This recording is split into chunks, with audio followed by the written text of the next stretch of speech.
Good morning, honorable colleagues, and thank you for being here this morning. About 2 weeks ago, I spoke to this honorable House about the need for urgent, substantive, and wholesale reforms of the Nigeria police force and an overhaul of our nation's internal security and policing framework.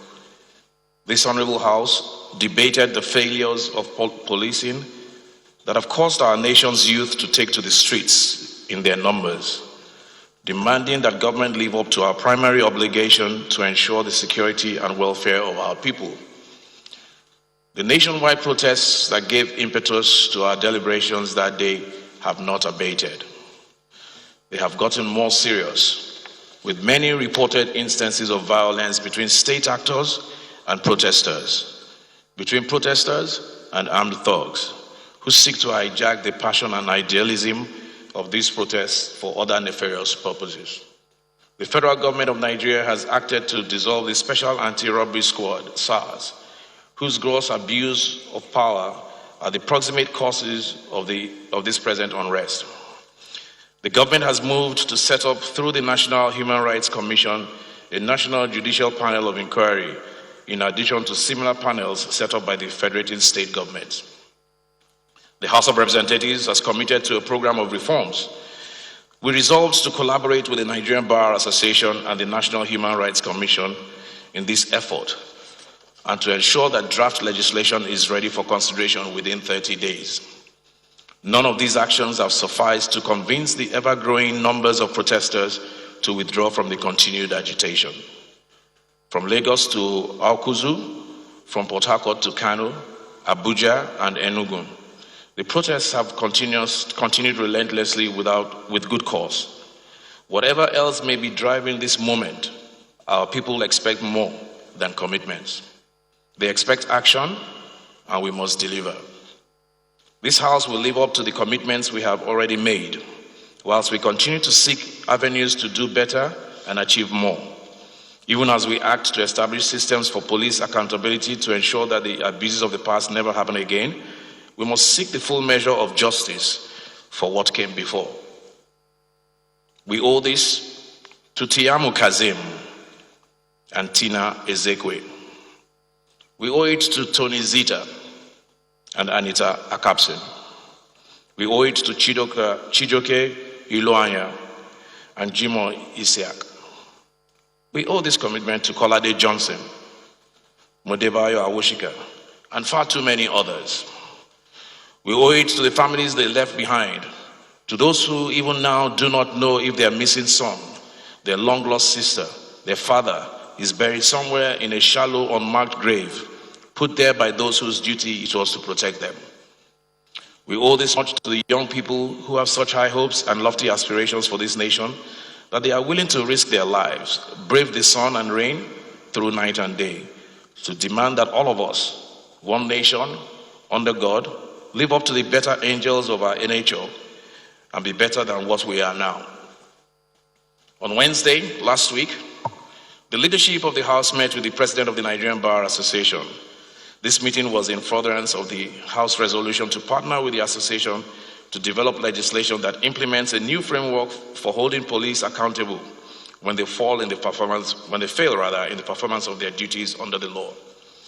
Following from that meeting, the President of the Nigerian Bar Association, Olumide Apata, constituted a committee led by the eminent Professor Deji Adekunle, Senior Advocate of Nigeria, to work with the House of Representatives to develop a bill for the House within the timeline we have pledged. The committee has resumed its assignment. I thank Olumide Apata and the leadership of the Nigerian Bar Association for their support.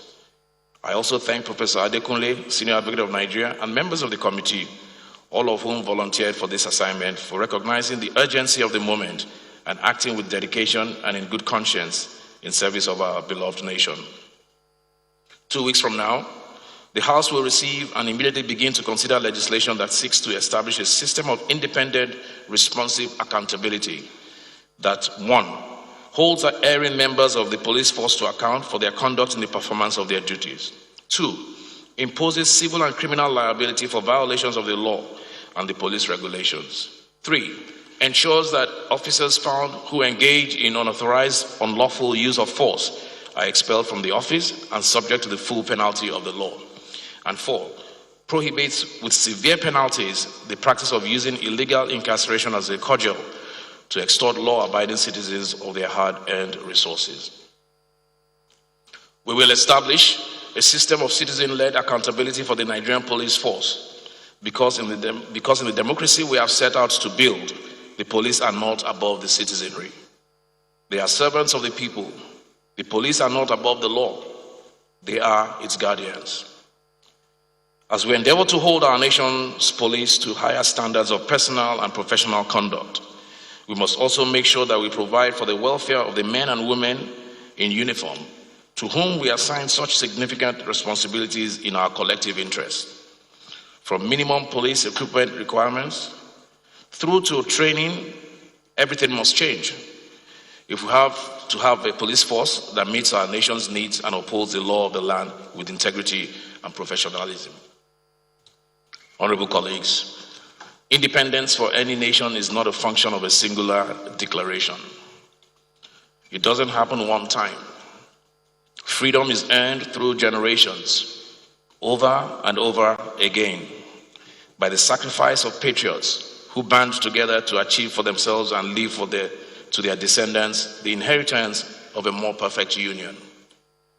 60 years ago, our country gained its independence from the British, who until then had chartered our course and devised our fate.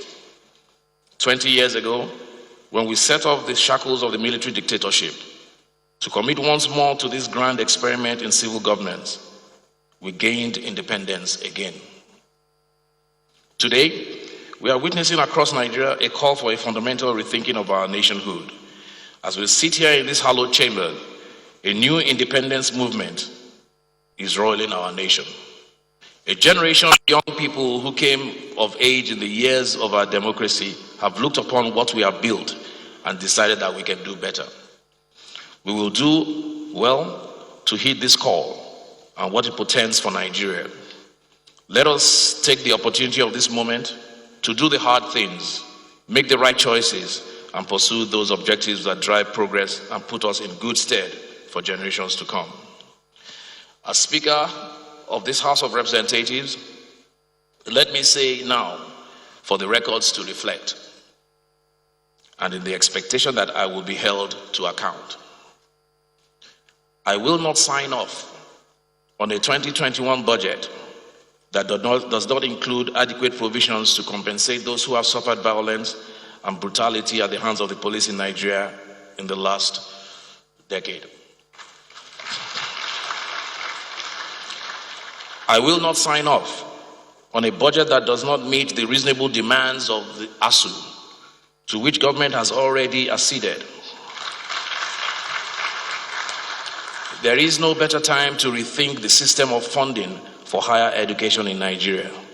The current system does a great disservice to our children and our country, and we must commit to changing it so that we can free our institutions of higher learning to be citadels where innovation thrives and excellence is a given.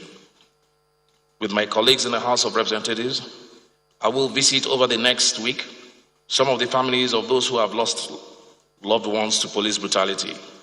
And when we come back, we will work together to honor the memory of those who we have lost.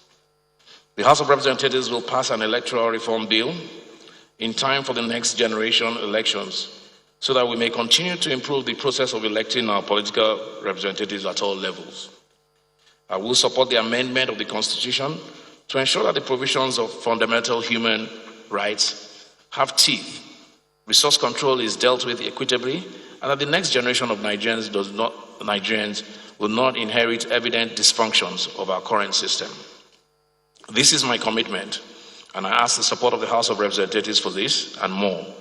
Let us, through the grace of God and with humility, work together to bring peace, security, justice, and prosperity for all our nation's people.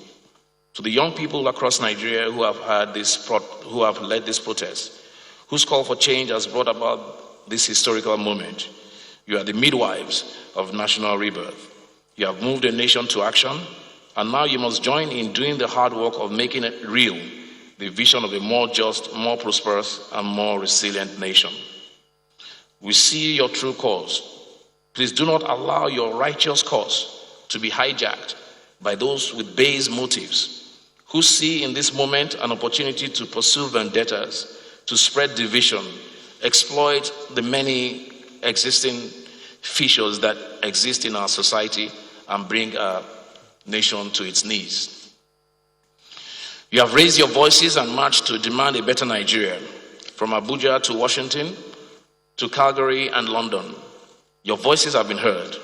Do not allow anybody to convince you that to withdraw from the streets now is to concede defeat.